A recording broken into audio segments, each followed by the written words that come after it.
everybody, and welcome to the Intuitive Catalyst podcast. I'm Leilani, your host, and today we are joined with the beautiful and divine Tania Teodor. Tania is a grounded spiritual mentor and energy work facilitator who created and developed her unique energy work method, which utilizes channeling and light language transmissions. She creates safe and sacred energetic containers where she works with clients to uncover and heal sacred wounds in past life contracts and blockages, while also connecting clients to their own intuitive gifts. She co-creates and holds space for women to rise into their power, remember and reactivate their soul purpose, and create an impact in the world with their medicine. Her mission is to guide people on their spiritual path to uncover and reactivate their inner power, self-healing abilities, and aligned self. And when I think of Tania, I get really excited because she, like me, is a portal worker. She's really brilliant at understanding energy and how energy flows and embodying portal energy. And the way that she supports her clients and her people is with this beautiful understanding and competency in the ways that energy flows. It's a really beautiful conversation. And what I also loved about it is that she goes into a real deep dive into what it was like to grow up in post-communist Romania and to be in a family that still prioritized spiritual healing and embodying the soul self and being in nature when a lot of these things were not necessarily freedoms that they enjoyed. And I am just in so much awe of who she is. I'm in awe of her story and the ways that she's moving about the world and doing her work. I can't wait to share this conversation with you. Without further ado, I would love to welcome Tania to the podcast.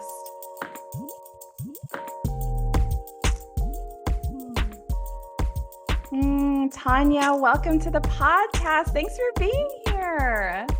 Thank you for having me here. It's really a pleasure and an honor to be here today. We had such a beautiful opening, and I feel bad sometimes because the listeners don't hear the opening, but it was so beautiful connecting with who you are on a soul level, connecting with your guides and ancestors. And thank you again for being here. I'm going to start with the first question. This is what I ask everybody. Who are you? What is your big work in the world? And how do you source from your intuition to do your work? So I am Tania. I am a spiritual mentor and energy work facilitator. I created, developed, and use my own energy work method. I am a Reiki master, and I did learn and connect with different modalities in my life. I did have a spiritual upbringing since the beginning, which I feel very grateful, and it's been very supportive because I know it's important on the spiritual path to feel supported and feel understood, because at times it feels beyond what we can explain in words. It's lonely. It's isolating, right? So yeah. Yes. And it inspired me to work with energy, to take my life as an initiation journey, and take spirituality as something that it's essential to life, not something that we do as extra, like, for example, physical exercises, but something that comes from us, through us, and it's omnipresent. And this, for me, was a big revelation. And like you said, it made me feel that I am a channel here for energy and for the divine. And it's it's a mission beyond ourselves. It's in communion with the divine. So I put myself in service to this. A few years ago, I decided to also make it public and offer it to people. I used it for myself my whole life. I use it with my family. I use it with my daughters. And I keep developing it. And yes, it's beautiful. And my mission is to guide people back to their essence, to remember their self-healing abilities, to be in touch with their psychic abilities, to be in communion with the divine and also with nature, to remember our place in nature. I think it's such an important part of our journey here, and this in these times of transition, to remember who we are in this circle of life. Oh my gosh, that is so beautiful. And what a blessing it is. I feel really lucky. I've had a few guests recently on the podcast who have had really supportive family containers growing up for spirituality. I'm like, what is that like? Because, so many of us have such a different experience, but I'm really grateful that you were able to have that, because I do believe that it probably has amplified your medicine as you have walked your path. Yes, exactly. That's what I realized working with people and communicating more about this subject. It's that I didn't have any doubt, because they supported me. They gave me all this information according to the age. So they dripped it to us growing up, and they were taking us in nature to really immerse ourselves in nature. And my grandparents were also sort of animists, so for them everything had a soul and a spirit, and we have this ability to connect with this world of the spirit. So I had no doubt ever. I mean, in teenage years, like everybody, I was kind of rebellious, so I wanted to discover other things than what I've been taught, and I think it's a natural course that teenagers do. And then getting into my adulthood, I was like, wow, I really got some precious gifts from my family and some precious knowledge, and they planted these seeds that kept sprouting during my life. And I was like, I'm taking this and making Yeah. it my own. And you And have two young daughters now that I'm sure are also immersed. So you're creating this generational bridge, right? To yes, embody your soul self, really. yes, and that's why I appreciate my upbringing, because they were really self-aware and really spiritual and intellectual and open. My mom still is, but my grandparents, that were my first mentors. And it's just that it gives you courage. It gives you courage to pursue your soul mission. And even if you can't stop every intergenerational trauma and so on, you just make it less and less with each generation. And I appreciate them so much for this, because they had the awareness that they can stop some transgenerational patterns, and I can do it for my daughters, like my mom did it for us, like my grandmother did it for my mom and her sister. And I think it's a blessing, because I work with people and I see that it takes a lot of dedication sometimes to deprogram and heal things that have been passed on, not necessarily with ill intent, but from not having emotional intelligence, a connection with the divine, which is kind of missing in our modern society. So people Kind feel of, just a little.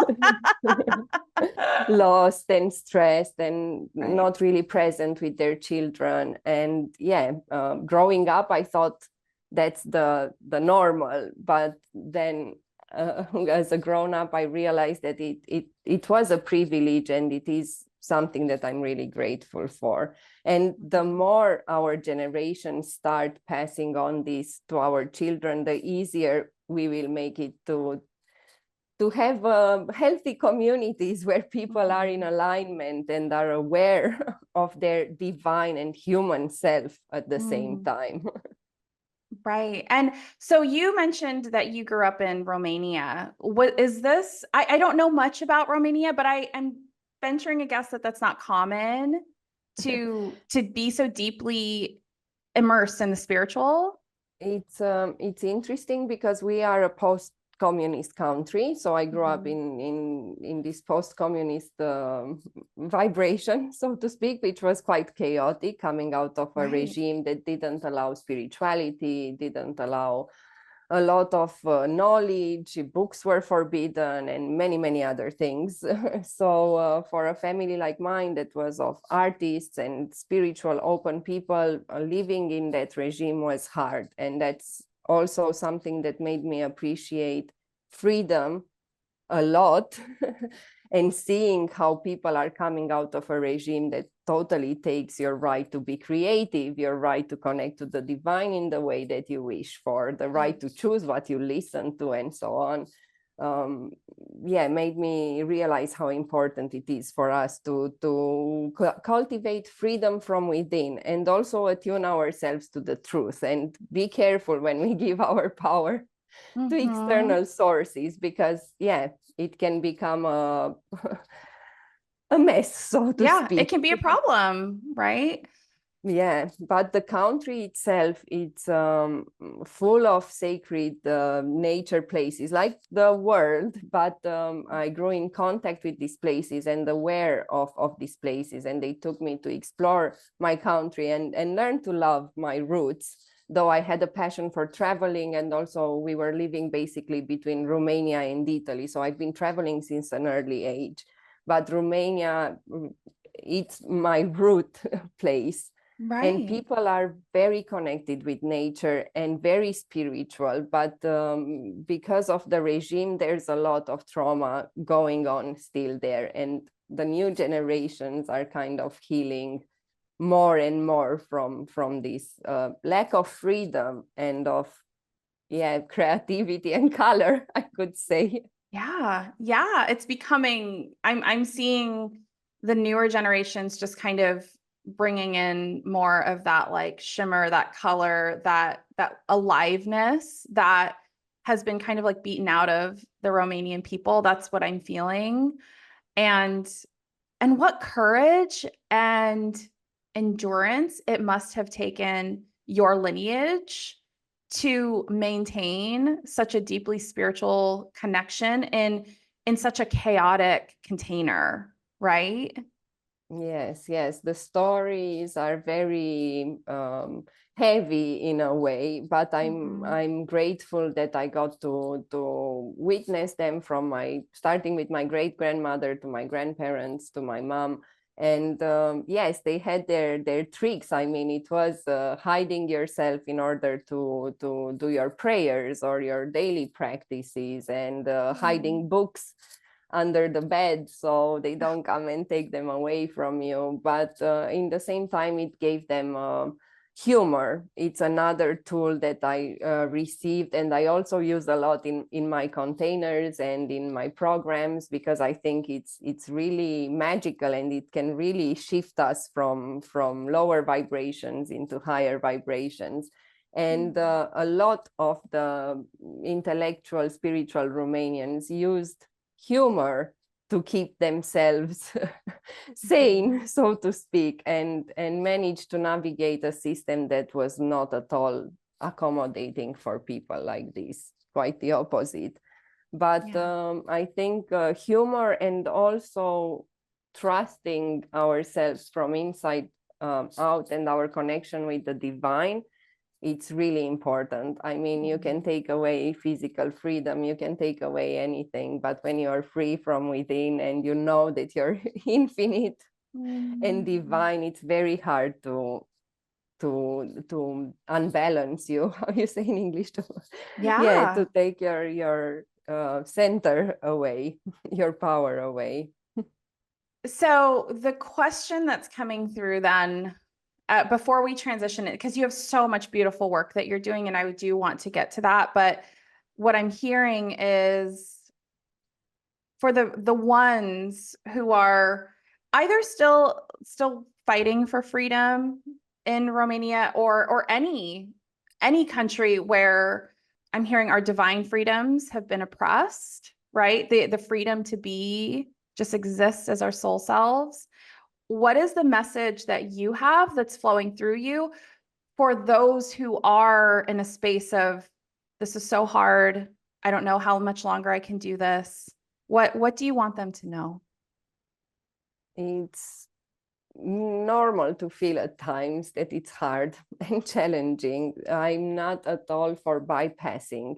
So my approach is to face the fears, the discomfort, everything that comes up, but also surrender to the unknown and to the divine, and trusting the process, that we might not know how things will get better. We might not know how we're gonna get through certain shifts or like wormholes in any moment in our lives, but trust that process and trust that there is growth and light and freedom on the other side, and also be true to ourselves. I think that that's essential. Take radical self-responsibility for our existence, because otherwise it's giving our power to external sources, and then it's very hard to direct ourselves. We will feel that we have no power because it's not here anymore in our energy field. Right. We've It's given externalized away. our power. We've given it away. In Yes. shamanism, we call that giving away our soul parts. So it's when we sacrifice our light to assimilate, to fit in, to be safe. I mean, there's a lot of times it's like I have to be physically safe, so I have to sacrifice my light. But what I'm hearing you say is, yes, of course, like all of that. And still, we get to choose. We get to choose who we're going to be. We get to choose how we show up. Yeah, and many, I mean, I'm feeling into the fact that like I'm seeing many women don't physically survive that standing in their soul self. And it's heartbreaking. It's heartbreaking. Yes, it really is. And that's why I truly believe in the power of sisterhood, in women rising into their power and reclaiming, because it's always been there. It's just been Yeah. patriarchally ripped away, but it's always within. And I think there's a movement of women rising into their power and remembering our role as portals and keepers of the spiritual. And it's something that we naturally do through our energy and the way we navigate our emotions. And we have this access, in my opinion, to the unseen, to the spiritual, in a very natural, beautiful, feminine way. And I think that's somehow very scary for patriarchal societies, for suppressing societies, for people that don't respect the divine, because when the wild woman, the divine feminine, gets in all its power, it's not It can be scary. yeah. Yeah, I get it, especially in a dimension where we have been historically oppressed and suppressed. And so I do believe a lot of the ones who are upholding the matrix, the patriarchy, whatever, I believe that a lot of their desperate attempts in this timeline that we're now in to try to continue to control, like keep the status quo, keep things the same. I think it's out of deep fear for our power, honestly. Yes, I totally agree. I totally agree. And we do have a lot of power in my experience and in my opinion. And by knowing ourselves and being devoted to our journey, I think we create this ripple effect of people that step into their courage, of people that take their self-responsibility in their hands and start taking their mission, so to speak, their soul purpose here on earth seriously. Not just seriously because the universe is funny and I was talking about humor, but to be dedicated to it and to be devoted to your human experience and your divine experience, united, aligned. And I think it's a very powerful thing we can do. And it starts with knowing ourselves. It's so annoying. It always starts within. It's like we want to try to reach for all of these like ways, like how do I do? And it's like, no, we have to do it one by one by one. We have to remember who we are. We have to walk. And I hate to say have to, but it's like we get to remember who we are. We get to walk our path. We get to experience what it means to be a part of the ones who are leading the revolution, the spiritual revolution, right? I mean, it is a deep honor. My guides have to remind me of that because I'm like, oh, this is such hard work. I have to show up every day. I have to be disciplined. And they're like, it is an honor. Like, look at you. We are laying the groundwork for our descendants, for the generations that come after us. We are laying the foundation for them to experience new earth, the new timelines, for them to remember who they are on a soul level. Like we are laying the foundation, and it is an honor. Yes, absolutely. And I think it's so beautiful that our healing work and our inner work, it ripples into all those that have come before us and all those that come after us, and everybody that we get in contact with. And that's what I tell my sisters in my communities. If we set the intention in the morning to spread light, to anchor love or whatever frequency you want to work in the day with, and carry it with you in the cities, in the places where you go. It's like coding these places. It's coding the people you just meet and smile at, or at the till in the shop. And it's not a hard thing to do. And the more we bring awareness into this, the more we can create and recreate the healthy community. And I think so many people feel alone nowadays. Those cities are crowded and big, but people are feeling more and more alone. And we have the power to show people they are not alone. We have the power to spread kindness and love with every action we do every day. But we have to bring ourselves back to ourselves and be present, because when we are absent from our own self, when we are in misalignment, to carry our mission, it becomes hard, and we encounter resistances. So I believe that's why we not need, because I don't like the word need necessarily. Me neither.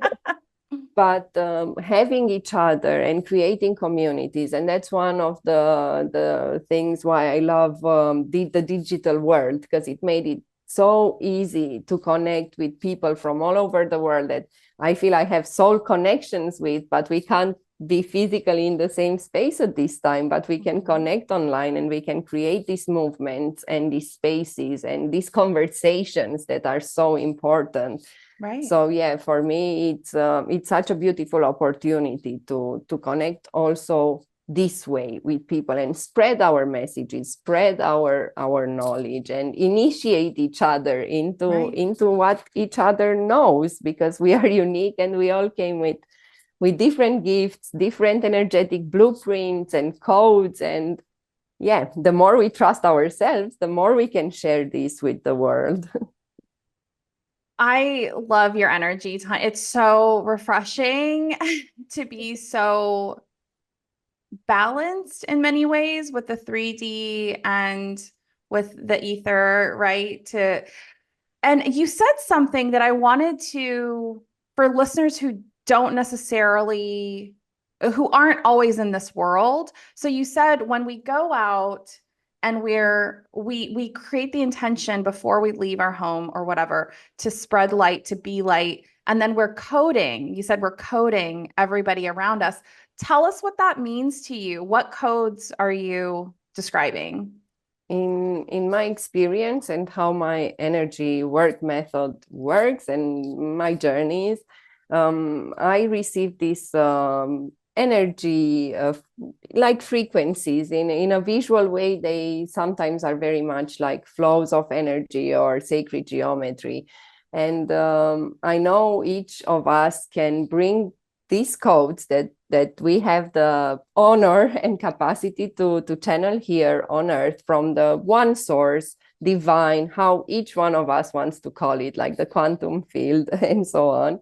and bring them here through our presence, through our being. And the more we open ourselves, and I personally believe that everybody has the capacity to do this, because we are electromagnetic beings in an electromagnetic universe, and we act like circuits between the earth and the universe. And we all have these unique codes, and just people think it's something really complex, but just bringing kindness around you, just being somebody's little light at, I don't know, in traffic or something happens and you step in to help. That's spreading your codes. It's spreading your energy, because that person will be touched in how I perceive it by this, and it will have an effect. Maybe not immediate, but it's so worth it to plant seeds that at one point might sprout. It's so beautiful, because I've heard the term light codes, and it's interesting because I've never had it explained in that way. It makes it so much more accessible, like attainable.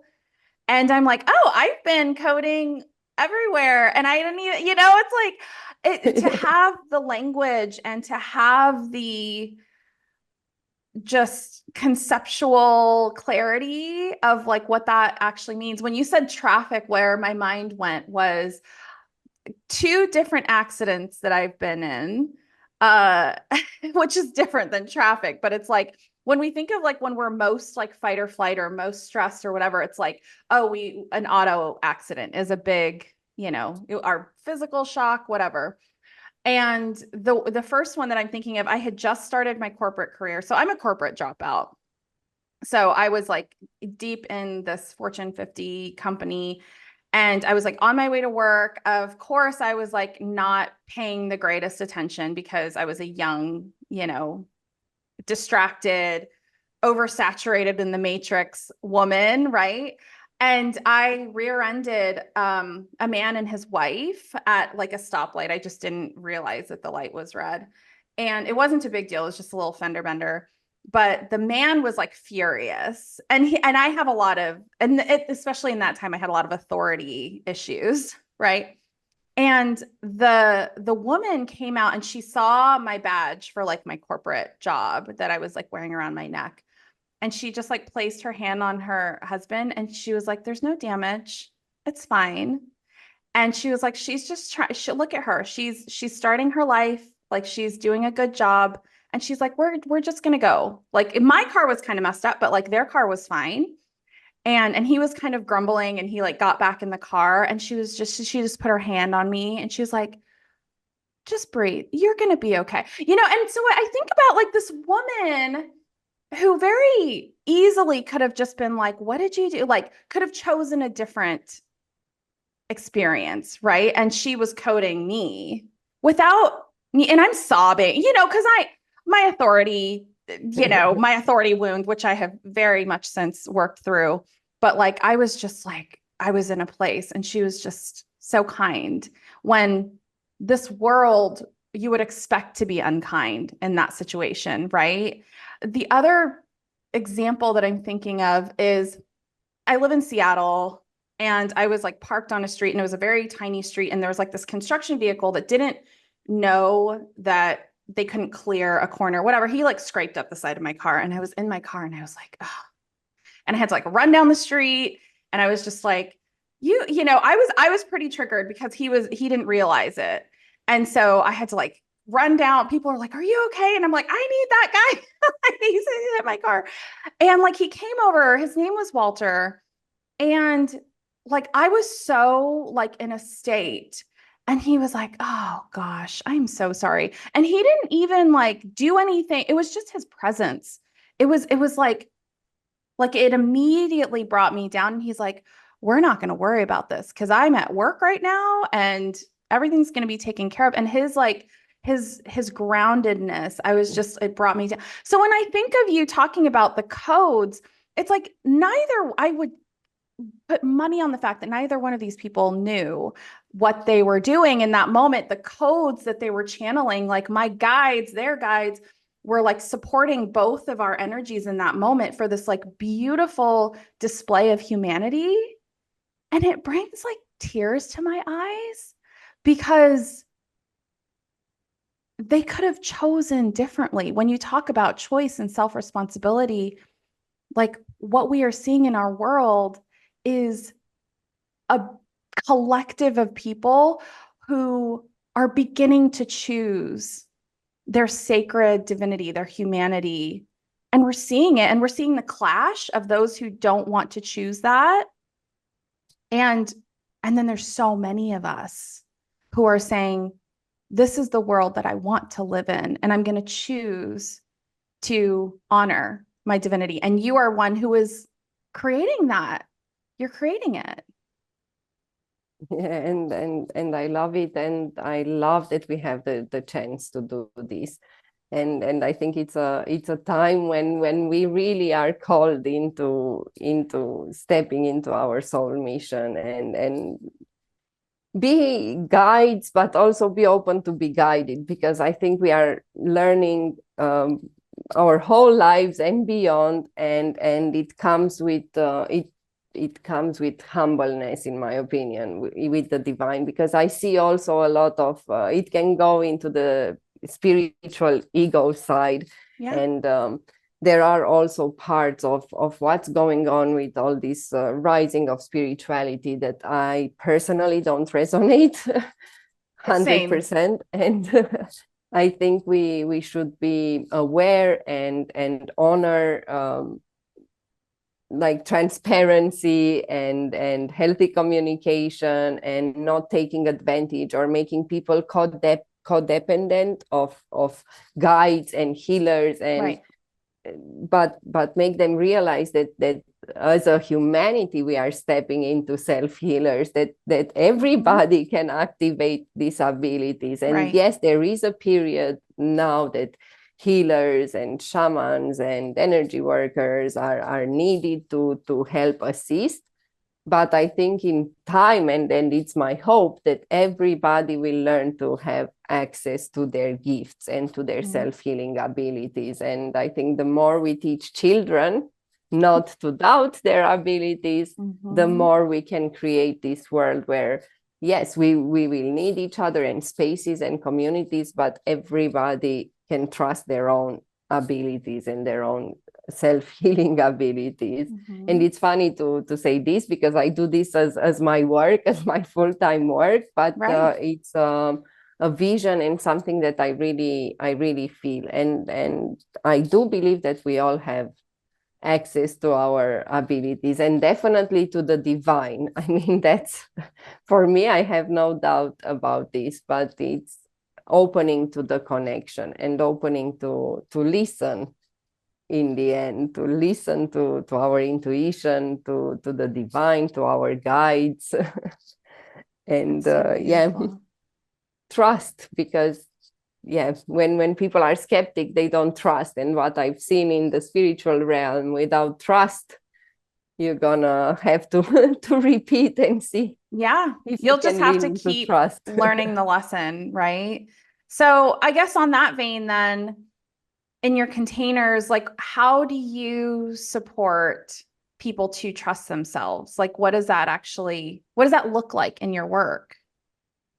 We work a lot with the energy work, and this means transmuting and alchemizing. In the energy field, nothing gets destroyed. Everything it's transmuted and alchemized. And by working at the root cause of what brought mistrust or this doubt into the divine, doubt into their own abilities. There's a lot of doubt towards the masculine, but also the feminine energy within.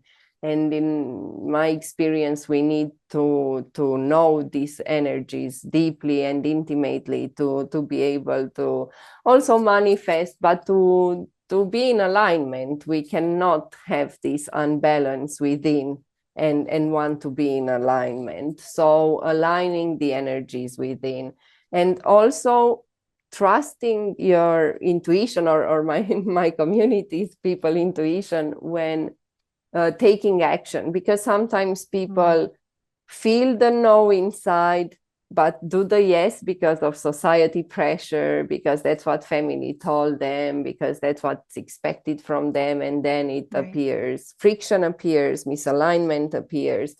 And the other way around, to say no when you actually want to get out of your comfort zone, when you want to push the limits of the present perception and so on, but not to do it out of fear, or because there's a tendency to make ourselves small, especially in women. That's something we work a lot on, because it's this like why me, not me, I'm not worthy. And of course we are not trusting our abilities when we are in the unworthiness dynamic.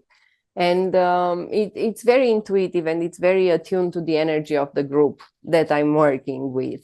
So I can't say today works like this or tomorrow like this, because it also fluctuates with the energy of the group. But we do this energy work on different themes and what comes up, and also more practical workshops like conversational like this, which I think are really important. And I think we should have more public debates, more people from different domains that are not politics and science only, having debates about ethical practices, about spirituality, and so on. So that would be amazing. Using these spaces also to have this conversational, some might say also coaching, but I don't consider myself a coach. I'm a spiritual mentor, and deep inside I know my priestess powers and so on, but I do not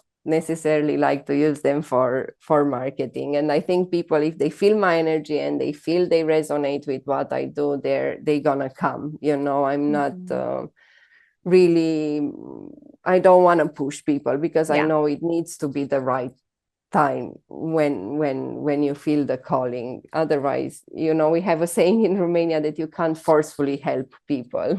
No. So that's something that stayed with me since childhood. I'm not gonna try to push people, though in my teenage years and early youth I was like, I discovered the power. Like, you need to listen to me. And then I was like, each in their own rhythm, Tania. People come when they feel ready to step into this, because working with the mysteries and the unseen also, it requires dedication and openness. You can't push people off the cliff. And I think it speaks a lot to your value and priority around like self-responsibility. It's like, I'm just going to show up, and if I resonate with you, you can join me, but to not be, I see so many in the spiritual community, and it's not a criticism. It's just where they're at, where they're like, you need me to do this for you. You need me to do this energy work for you. And I've been doing this a long time, and I'm like, I don't need you. I mean, I would love support, and I would love guidance, and I would love a teacher at times. Like, I would love to see a model, an example. I love somebody to support facilitate my self-healing and create and amplify with me. And there's something really harmful about a lot of the ways that spirituality is being marketed in a lot of ways. So I think that's what you're speaking to. I also recognize for myself, I require clarity, and like, there's so many people who are like, but what do you do? Right? Like, what does it actually look like to work with you? And that's something that I'm getting clear on too, of like, how do I communicate with integrity who I am and what I'm here to do in support of others, like what it looks like to work one-on-one with me, what it looks like to be activated by something that I do. And also, I'm never going to be the one to say, you need me to do this for you, because that's me out of my integrity. Like I'm now taking your soul parts and taking your power away from you when I am super very much aware that you're deeply capable of doing this work yourself, and I'm merely amplifying the portal that we are in. I'm purifying a portal so that you can make your choices, so that you can draw your power. And I hear you talking about portals. And the reason why I kind of giggled, you may have noticed, like when you said something about a portal, I giggled because right when we started, your guides told me that you're a portal keeper. And many people don't know what that is. I can describe what it means for me, and you can say what it means to you.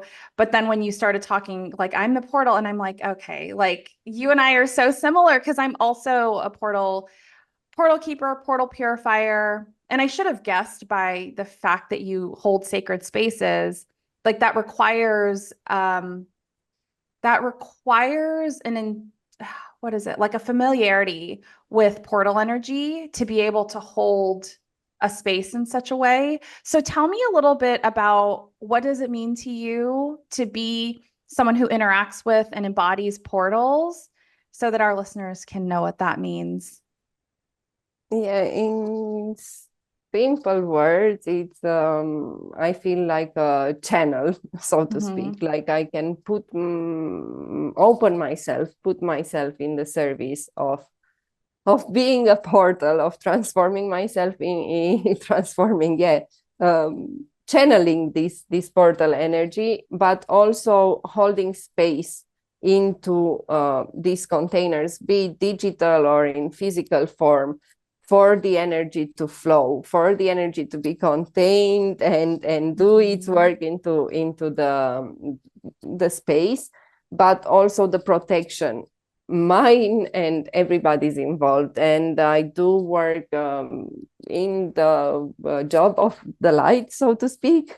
And I think it's really important to not step with fear into this portal energy, so to speak, but to take this mission as guardians, I could say, as keepers of this energy, and share it with the world when we are called to do so. Because I know some people also have great abilities, but they don't feel called to also. They are more in the hermit mode and more working with the earth itself and so on. So which sounds so dreamy sometimes. yes. As a portal keeper, I'm constantly torn between, do I just screw it and just live in the woods and live off the land, and but there's this other side of me that's like, no, but I am meant to be the beacon, be the lighthouse, like send out the codes, right? Yes. And so when I hear you talk about portal keepers who are just kind of like, oh, I'm just tending to my portals, maybe I have a partner and kids and like whatever, and I'm just like, lucky you're so lucky to have to like engage in the world. And yet, like you and we know again, it's an honor, it's a privilege, right? But there is that tension of like wanting to blow it all up. I had my very first like real true psychic reading. This was like in my 20s, and this woman said, I have never seen anybody who can balance like this deep light, and also she's like, you could just go in the woods and live off the land and be alone, but she's like, but you won't, because you're balanced on this other side. And it's true, and I feel the same for you. Yes, I would love at times, and I learned to appreciate solitude, and so many lessons came from solitude and contemplating in solitude. But in the same time, I'm absolutely called to work with people. I love bringing people together. I love creating communities, and I did it in many forms before dedicating myself to the spiritual path with people. I organized parties, events, markets, always bringing people together, and I love and this. coding all of them. Yes, just because here's some codes for you. Here's some codes for you. I started doing it through dance, and it's really interesting because the time I really didn't know exactly what it happens. I did have all these visuals, and the music was helping me a lot. But then people after the party were coming to me and were like, there where you were doing a twirl, I had this big revelation and this big peace into my soul. And I was like, Wow. okay, maybe it's not just me twirling around, it's really anchoring some frequencies through dance. And then I discovered light language through movement. And that's one of my mentors made me realize that's what I'm doing. I'm decoding and anchoring light language through dance. And I was like, wow, that's amazing. I love I doing just this. got goosebumps. That's so powerful. And 3 years ago, almost 3 years ago, I started light language through my voice. I was so ashamed of my voice. I never really got in contact with it for many years. I've been told I don't really have a singing voice when I was a child, so all sorts of blockages there. But I was going through a big challenge in my life, and all these sounds in nature at the beach just started coming out through my throat. And for a while, they were so spontaneous. I mean, in petrol stations here, there, I was like, I can't just stop everything and start and start downloading like light language. But we can, I guess. yeah, and I There's was just like, people staring at us like we're crazy, people in but the petrol station might need it, so it's exactly. coming. I It's love coming. that. You're like, you're welcome. Yeah. Just doing my little work here. And yes, it's beautiful. I went deeper into it. Now it's more in a not controlled, I would say, but yes, in a more aware flow, not all of a sudden, but it was amazing. And the healing power of it on my own throat and my own voice. And I was like, this is it, I'm releasing so many years of conditioning and self-limiting beliefs about my voice through through this beautiful speaking in tongues. If you're Wow. familiar with light language, it sounds very yes, non-earthy, so to speak. Do you ever share that on your platforms, like on Instagram or? On Instagram and Facebook publicly, I didn't do it yet, but I do share it in my spaces, and Okay. sometimes I do feel inclined to offer to people. So I will just ask on my profile who wants this. I Like, I see you turning on your camera and starting to channel light codes, like light language, and speaking in tongue, like on your platform. Like I don't know if it's like YouTube or I'm seeing that for you, but that feels thank like you. big, right? But you're ready. Yeah. Like it feels like you're ready for that. Yes, I think it's still a bit the fear of judgment when it comes to light language. I do practices, and I have my reels with mini energy works things for light language. I think it's still the but on a personal level. So it's something I will take into I consideration. And know your guides are pretty loud about it. So oh my God. So when you're talking about light language, and the voice. So voice is such, I mean, I'm a podcaster and I also sing and not out loud a lot. Like, and now I'm like, oh, I'm talking to my guides now. Do you want me to sing on anyway, maybe. But it's something also that I'm feeling into is sometimes the way that my voice wants to be expressed is like gritty. It's like like really throaty. But is that also light language? Or is that more processing like our 3D human collective grief or because it feels yes. angsty? Yes, What? that's what Yeah. I would say. It's very useful to let sounds come through us when we feel like. And I discovered through myself and then through my work that it frees so much Energy. energy and residual emotions and things that are stuck on a cellular level and in different energy centers. And for a long time, I found quite overwhelming spaces where people come to take to express through their voice. until I realized that it's so freeing. And if you are shy to do it in public or in a group setting, no problem. But we can take an hour in a room alone and just intuitively take sounds out. We can even scan the body and the energy centers, That and sounds so for each healing. energy center to just release whatever comes. And I think it's very liberating and empowering. And what I noticed in us women, it's a lot gathered in the womb area, but also in the throat, because I think We've been generations after silenced. generations have been like swallowing their words. And it's like, wow, I'm taking them out, you know, in any way it comes through me, and it feels so liberating. Oh my gosh, I love that. Yeah, I'm hearing sacred rage, like sacred feminine rage. Like there's so much. And I mean,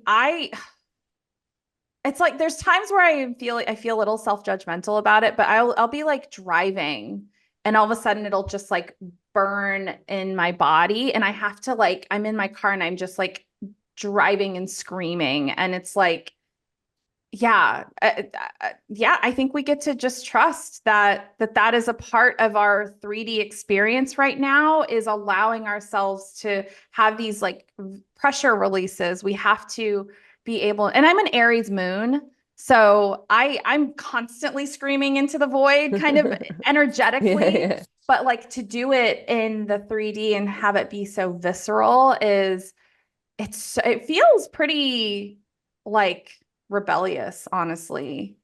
Yeah. Yes, absolutely. And I think we also have these collective wounds, you know, of women being deemed hysterical or having Crazy. everything taken away and put in asylums and places like this. And even if we, let's say, we didn't experience it in past life or ancestrally, it's something collective in the collective feminine energy. So I felt in my body many times that part of the rage, it's a collective rage, and we are transmuting it and alchemizing it. And of course we feel like shouting when expressing emotions as a woman has been deemed such a hysteria or It's so ridiculous. It's like we're also human. We get to express ourselves.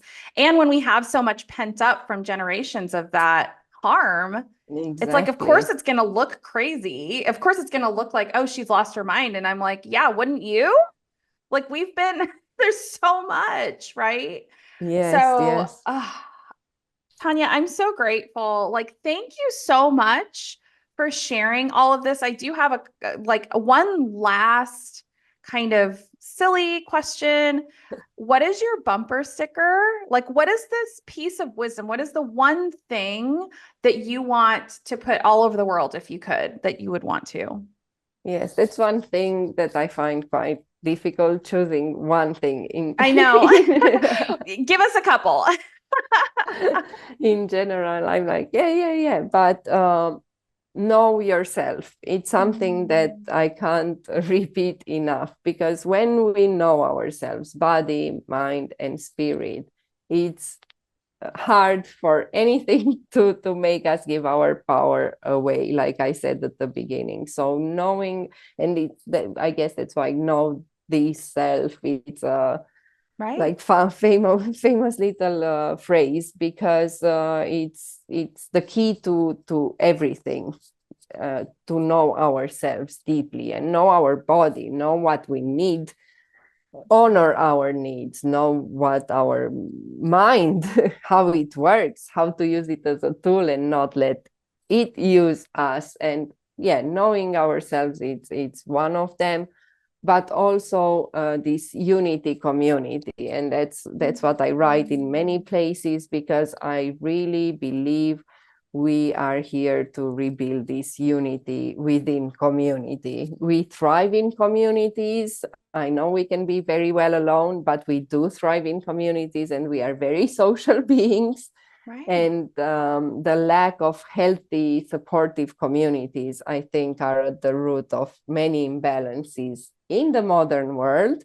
So yes, always remember, if you can make a step further to create community instead of division in the world, It seems so simple. It seems like such a simple concept. And then I look around and I'm like, why are y'all not getting this? It's not yeah, hard. Which is why it's so beautiful, the work that you do to create those communities, to give, especially women. I know you work with a lot of women, give women voice, give women just a space to remember who they are. It's gorgeous. And I'm sure that people are going to want to connect with you. So where are you?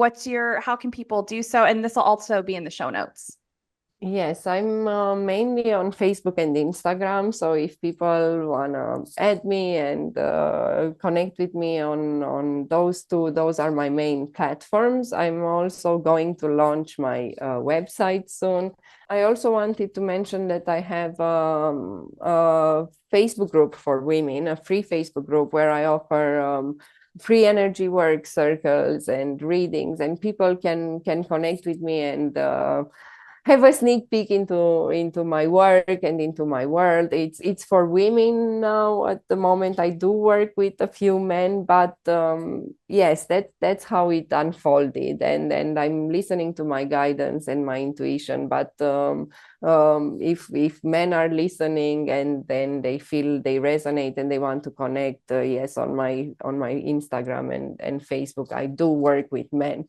But as I said, there's this rising of women, and I think that's why they are mostly attracted at this time to come together in sisterhood and in community. Right. We are missing this because everywhere where I've been in the world, ancestrally and culturally, there have been this gathering of women, be it red tents, being knitting circles, being weaving baskets. We used to come together and share our gifts and bleed together, create medicine together, make remedies, take care of our children. So I think we feel the need to do this. Ready. We're ready. And I think that we are finding each other, and thank goodness for you and the spaces you're creating so that women can come together in this deeply sacred, safe space.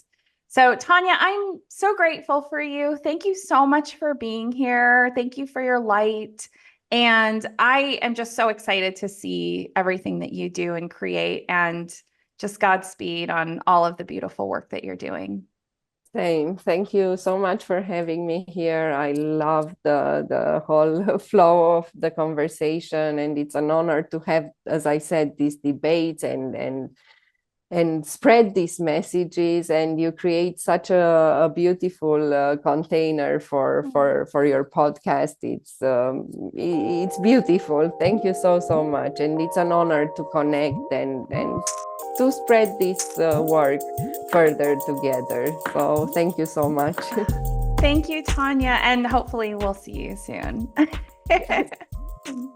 Bye. You all, thank you so much for being here for that conversation. I know that you would agree with me that there was just so much potency in this container that Tania and I were embodying, that we were a part of. And I am so grateful for the wisdom that she shares, not only in her group work or her platforms, but also that she was willing to share it here with us. One of the biggest things that is sticking with me is her ability to really break down concepts to make them understandable and accessible. Specifically, I'm thinking of when she was describing light codes. I have been in this world, this spiritual entrepreneur world, for years and years. And I've been familiar with the concept of light codes. I know what they are on an energetic level. And yet I gained clarity on that concept by being in community with Tania today, and I hope that you felt the same way. If you'd like to connect with Tania, and I highly encourage you to do so, you can find all of her information in the show notes. If you'd like to connect with me or learn more about how we can work together, you can find my information in the show notes as well. But for now, be still, my friends, and live into your impact. I'm so grateful you're here, and I'll talk to you soon.